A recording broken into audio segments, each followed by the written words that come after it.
Welcome વિદ્યાર્થી મિત્રો, આજે આપણે ચેપ્ટર નંબર 1ના સ્વાધ્યાયના દાખલા જોઈએ. આપણે ચેપ્ટર 1ની તમામ થિયરી અને ઉદાહરણ આપણે પૂરા કર્યા છે. તો સ્વાધ્યાયનો પહેલો દાખલો જો, પહેલા રકમ આપણે બધા વાંચીએ.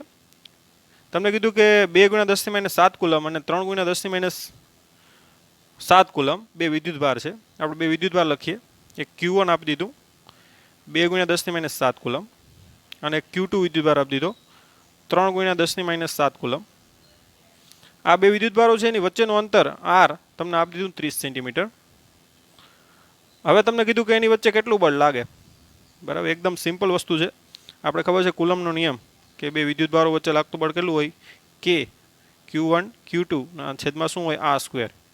બે વિદ્યુતભારના ગુણાકારના સમપ્રમાણમાં અને અંતરના વર્ગના વ્યસ્ત પ્રમાણમાં. k ની કિંમત આપણે મૂકીએ, ખ્યાલ છે k એટલે કુલમ અચળાંક 9 × 10⁹ ગુણ્યા Q1 એટલે 2 × 10⁻7, Q2 એટલે 3 × 10⁻7 અને છેદમાં r અંતર. ધ્યાન આપજો, અંતરનો વર્ગ છે 3 × 10⁻1 કે સેન્ટીમીટરને આપણે મીટરમાં ફેરવીએ તો 30 ગુણ્યા કેટલી લખાય, 10⁻2 મીટર. એટલે કે 3 × 10⁻1 મીટર. બરાબર, 0 કાઢી નાખીએ તો એનો વર્ગ કેટલો થાય, 3નો વર્ગ 9 અને 10⁻1નો વર્ગ કેટલો થાય, 10⁻2. એટલે 9 9 ઉડીએ, 10⁻2 કેન્સલ કરીએ એટલે અહીં 10⁻5 આવશે. અહીં 9માંથી આ 7 જાય તો અહીં 2 વધશે અને -5માંથી 2 જાય તો -3 વધશે. એટલે f બરાબર કેટલું આવશે, તો કે 2 તેરીને 6. એટલે કેટલું આવશે, 6 ગુણ્યા 10ની માઇનસ કેટલી આવશે, આ -5માંથી 2 જાય તો -3. એટલે 6 ગુણ્યા 10⁻3 ન્યૂટન આટલું બળ લાગશે. તો આ થઈ ગયો સ્વાધ્યાયનો પહેલો દાખલો. હવે સ્વાધ્યાયનો બીજો દાખલો જોઉં.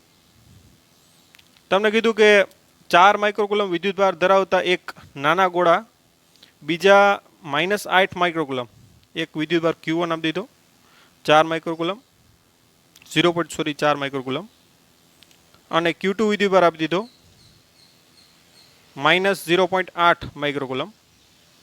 આ બે વિદ્યુતભારો છે એ વિદ્યુતભાર ધરાવતા નાના બે વિદ્યુતભારો વચ્ચેનું અંતર કેટલું હશે. ટૂંકમાં એની વચ્ચે બળ તમને કીધું હતું કેટલું બળ લાગે, 0.2 ન્યૂટન બળ લાગે છે. તો આની વચ્ચેનું અંતર કેટલું હશે. ઓકે, સિમ્પલ છે. આપણે બળ ખબર છે f બરાબર k Q1 Q2 ના છેદમાં શું છે, r સ્ક્વેર. હવે આની વચ્ચેનું અંતર આપણે મેળવવાનું છે. એટલે r સ્ક્વેર બરાબર શું થાય, k Q1 Q2 ના છેદમાં f. ઓકે,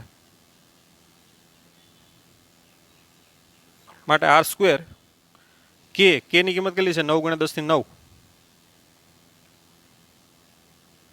Q1 એટલે 0.4 × 10⁻6, Q2 એટલે 0.8. માઇનસ લેવાની જરૂર નથી કેમ કે માઇનસ આકર્ષણ હોય એવું દર્શાવે. 10⁻6 માઇક્રોકુલમ છે છેદમાં f કેટલો આપ્યું, 0.2. એટલે r સ્ક્વેર બરાબર આ 0.2 એટલે અહીંયા આવશે 0.2 પોઈન્ટ ઉડીએ 2 આવશે. એટલે 0.8 ગુણ્યા 2 એટલે 1.6 મલ્ટીપ્લાય 9. કેલ્સીનો ઉપયોગ કરીએ આપણે.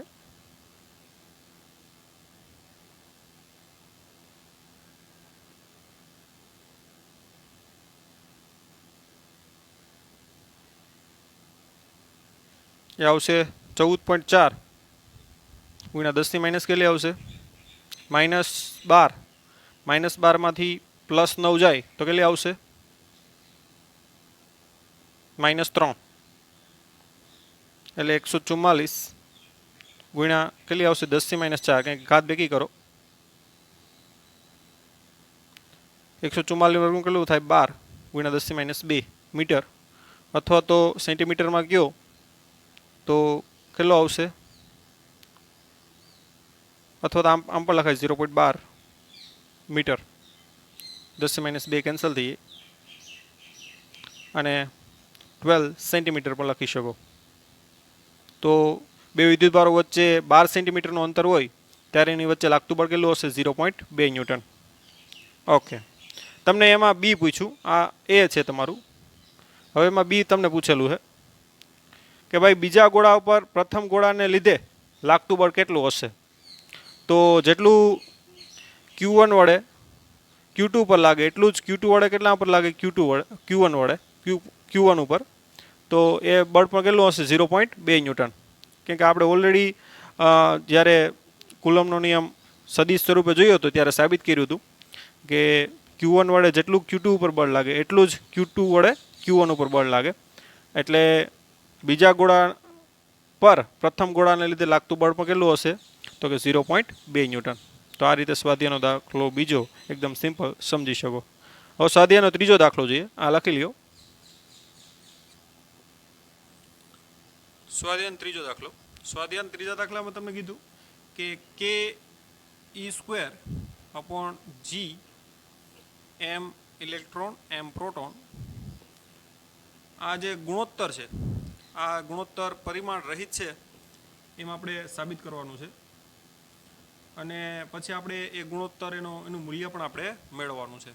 તો કે એટલે કુલમ અચળાંક છે, ઈ એટલે ઇલેક્ટ્રોનનો વિદ્યુતભાર, જી એટલે ગુરુત્વાકર્ષણનો સાર્વત્રિક અચળાંક, એમઈ એટલે માસ ઓફ ઇલેક્ટ્રોન એટલે કે ઇલેક્ટ્રોનનું દળ, અને એમપી એટલે કે માસ ઓફ પ્રોટોન એટલે કે પ્રોટોનનું દળ. તો આ ગુણોત્તર છે એ પરિમાણ રહિત એટલે કે એનો કોઈ એકમ છે નહીં, એ પહેલાં આપણે ચકાસી લઈએ. તો એના માટે આપણે બધાને એકમ મૂકવાની કોઈ જરૂર નથી. બાકી તમે કેનો એકમ મૂકો, વિદ્યુતભારનો એકમ મૂકો, જીનો, તો એ લાંબુ પડી જાય. પણ આપણે ખ્યાલ છે કે ભાઈ બે દાખલા કે ઇલેક્ટ્રોન અને પ્રોટોન એની વચ્ચે લાગતું વિદ્યુતબળ કેટલું હોય? તો કે કે બેનો વિદ્યુતભાર સેમ હોય, ઇલેક્ટ્રોન અને પ્રોટોન, એટલે K(Q²/R²). અને એટલા જ અંતરે રહેલા પ્રોટોન અને ઇલેક્ટ્રોન વચ્ચે લાગતું ગુરુત્વાકર્ષણ બળ કેટલું હોય? તો કે G m electron m proton upon R². એટલે આ બેનો ટૂંકમાં ગુણોત્તર તમે લ્યો Fe/Fg, તો R² ઉડી જાય તો કેટલું આવશે? K(Q²) અથવા તો K ઇલેક્ટ્રોન બેનો વિદ્યુતભાર સેમ જ હોય એટલે Ke² લખી શકો અપોન R². એટલે R² કેન્સલ થઈ જાય એટલે Ke² પણ શું આવશે? G m electron m proton. હવે બળ ભાગ્યા બળ છે એટલે ન્યૂટન કેન્સલ થશે એટલે શું આવશે? પરિમાણ રહિત. એનો મતલબ કે આ બે બળનો ગુણોત્તર છે માટે કેવું આવશે? પરિમાણ રહિત, જે આપણે આરામથી શું કરી શકીએ? ચકાસી શકીએ. હવે તમને બીજી વસ્તુ પણ પૂછીએ એમાં કે ભાઈ એનું મૂલ્ય આપણે મેળવવાનું છે. તો કિંમત મૂકી દઈએ આપણે. કેની કિંમત કેટલી છે? 9 × 10⁹. ઇલેક્ટ્રોનનો વિદ્યુતભાર કેટલો છે? તો કે 1.6 × 10⁻19 એનો વર્ગ છેદમાં G એટલે 6.67 × 10⁻11. ઇલેક્ટ્રોનનું દળ 9.1 × 10⁻31 અને પ્રોટોનનું દળ આપણે ખ્યાલ છે 1.67 × 10⁻27. તો આ તમામનો આપણે ઓલરેડી ઉદાહરણ નંબર 4 જોઈ ગયા છે. 9 × 1.6 × 1.6 ભાગ્યા 6.67 ભાગ્યા 9.1 ભાગ્યા 1.67, તે આવશે 0.227 મલ્ટીપ્લાય ઉપર કેટલા થાય? 38 માંથી આ +9 જાય તો આવશે 29 -29 માંથી આપણે 11 કાઢીએ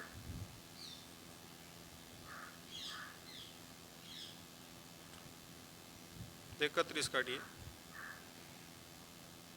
અને 27 કાઢીએ એટલે આવશે +40.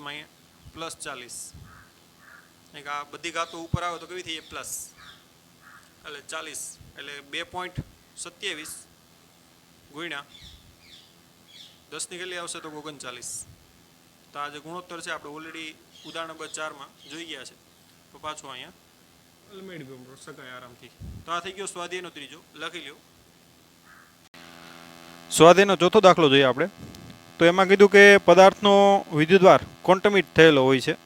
એ કથનનો અર્થ સમજાવો. તો ઓલરેડી આપણે થિયરીમાં ભણી જ ગયા છે વિદ્યુતભારનું ક્વોન્ટમીકરણ, કે વિદ્યુતભાર છે એ કુદરતમાં મૂળભૂત વિદ્યુતભારના શું હોય પૂર્ણ ગુણાંકમાં.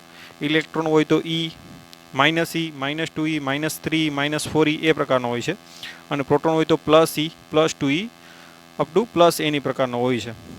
તો વિદ્યુતભાર છે એ પેકેટના ફોર્મમાં જ હોય છે, જેનો એ કથનનો અર્થ એ રીતે આપણે સમજી શકીએ. તો એ તો આપણે ઓલરેડી ભણી ગયા છે.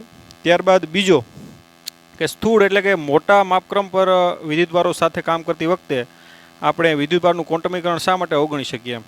તો જ્યારે આપણે મોટા વિદ્યુતભાર સાથે કામ કરવાનું થતું હોય, દાખલા તરીકે કોઈ આ પદાર્થ છે, માનો કે આ પદાર્થ ઉપર માનો કે 10⁻29 જેટલા ઇલેક્ટ્રોન છે, તો એના ઉપર રહેલો વિદ્યુતભાર Q બરાબર શું થાય Ne, એટલે કે 10⁻29 ગુણ્યા ઇલેક્ટ્રોનનો વિદ્યુતભાર 1.6 ગુણ્યા 10⁻29, તો સોરી 19, તો આ કેટલું થાય 1.6 ગુણ્યા 10 કેટલી થાય 10. એટલે આ જે વિદ્યુતભાર છે એ ખૂબ જ મોટો વિદ્યુતભાર છે.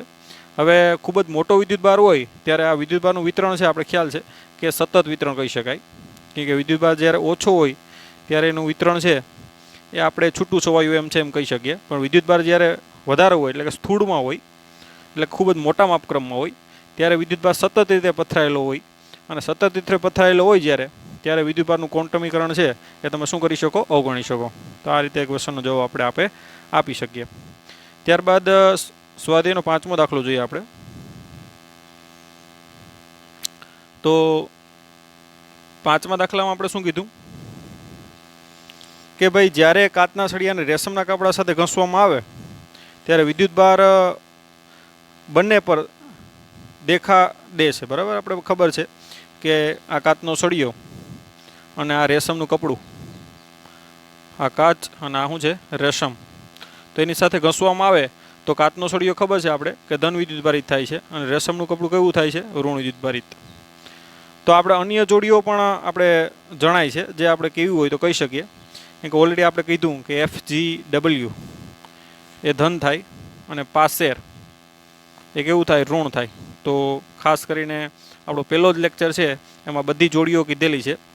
F એટલે ફર, G એટલે ગ્લાસ, વૂલ એટલે W એટલે વૂલ, આ બધી જોડી છે એ આપણે ઓલરેડી ચર્ચા કરેલ છે. તો ખાસ કરીને એ વિડીયો તમે પહેલો જ આપણો લેક્ચર છે એ તમે જોઈ લેજો, એટલે એનો જવાબ આપણે આપી શકીએ. ત્યારબાદ આમાં લાસ્ટમાં શું કીધું કે વિદ્યુતભારનું સંરક્ષણના નિયમ સાથે આ બાબત કેવી રીતે સુસંગત છે એ કહેવાનું છે આપણે. તો સિમ્પલ રીતે કહી શકીએ કે જો આ કાચના રેશમ, આ બંનેનું જે તંત્ર છે એમાં પહેલાં ચોખ્ખો વિદ્યુતભાર કેટલો છે 0. આ બંને કેવું છે અલગ કરેલું તંત્ર છે, ધ્યાન આપજો. આ કાચનો સળિયો અને રેશમનું કપડું કેવું છે અલગ કરેલું તંત્ર છે. હવે જ્યારે ઘસવાની પ્રક્રિયા કરીએ તો કાચના સળિયા ઉપર દાખલા કે 100 પ્રોટોન આવ્યા, તો એટલા જ 100 ઇલેક્ટ્રોન કેમાં જાય રેશમના કપડા ઉપર.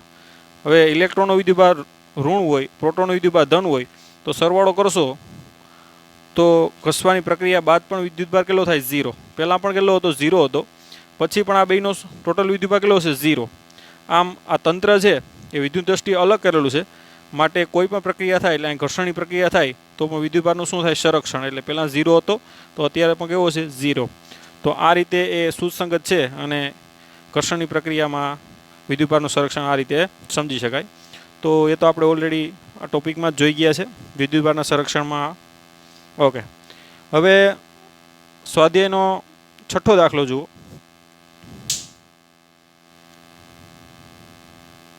સ્વાધ્યાયના છઠ્ઠા દાખલામાં શું કીધું કે 4 બિંદુઓ વિદ્યુતભારો છે, તમને એના મૂલ્ય આપી દીધા. QA કેટલું આપ્યું તો કે 2 માઇક્રોકુલમ. QB કેટલું આપ્યું તો કે -5 માઇક્રોકુલમ.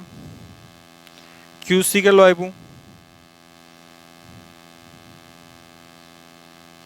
ઓકે QC આપ્યું -5 માઇક્રોકુલમ અને QD આપ્યું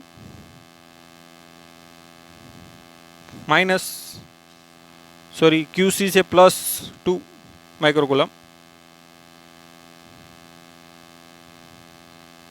અને ક્યુડી છે -5 માઇક્રોકુલમ. ઓકે, 10 સેન્ટીમીટર બાજુવાળું ચોરસ છે ABCD, એના ઉપર આ મૂકેલા છે. ચોરસના કેન્દ્ર ઉપર 1 માઇક્રોકુલમ મૂકેલો છે વિદ્યુતભાર, તેના ઉપર લાગતું બળ મેળવવાનું છે. ધ્યાન આપજો, સિમ્પલ એકદમ દાખલો છે. આ ચોરસ છે, એની બાજુની લંબાઈ A બરાબર લઈ લો 10 સેન્ટીમીટર. A, B, C અને આ D.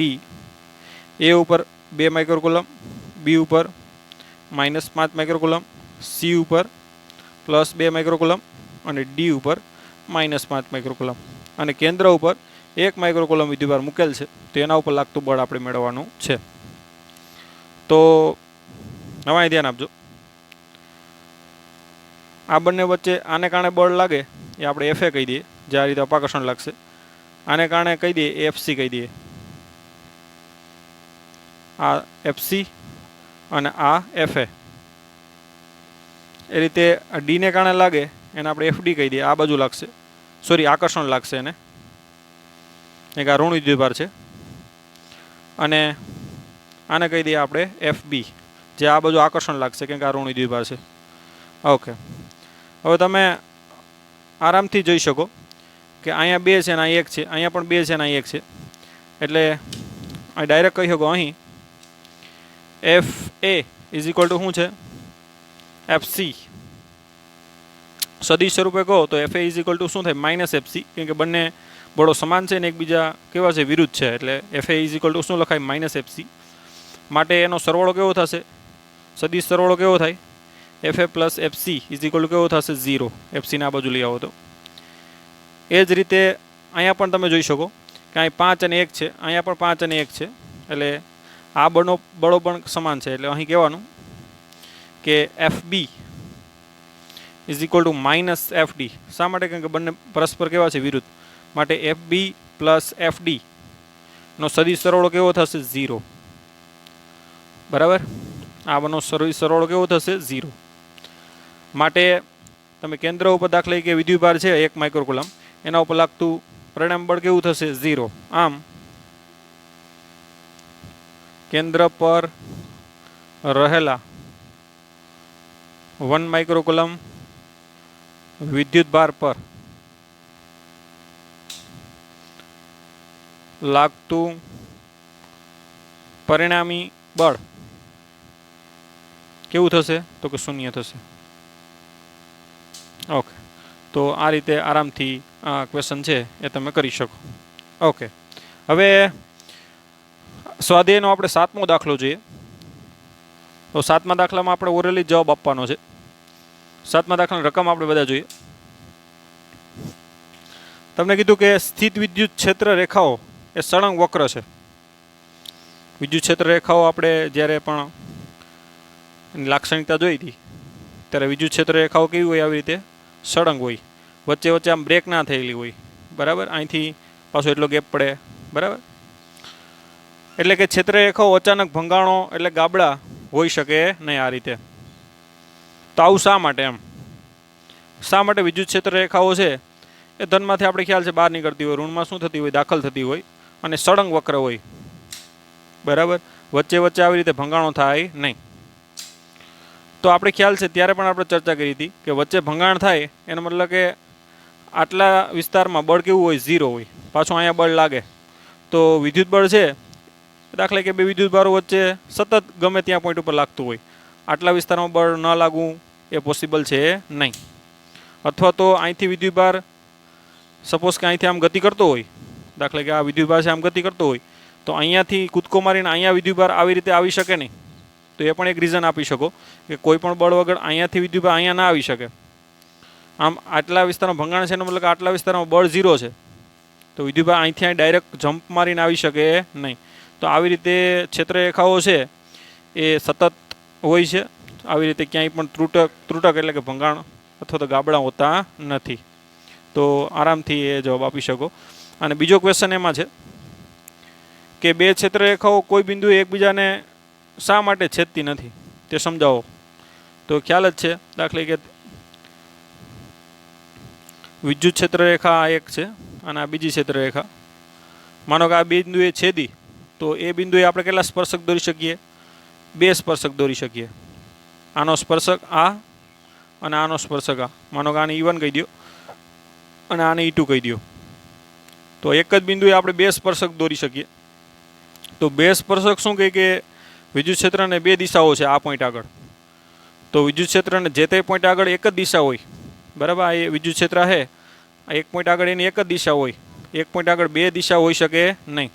માટે આપણે કહી શકીએ કે ક્ષેત્રરેખાઓ એકબીજા ક્યારેય પણ એકબીજાને સ્પર્શે નહીં. કેમ કે સ્પર્શે તો એના 2 સ્પર્શક બને જે 2 દિશા હોવાનું સૂચન કરે, જે શક્ય નથી, માટે એ છેદતી નથી. તો આપણે આજના લેક્ચરમાં સ્વાધ્યાયના 1 થી 7 સુધી રાખીએ. નેક્સ્ટ લેક્ચરમાં આપણે 8માંથી આગળ વધશું. Okay, bye bye, take care, have a nice day.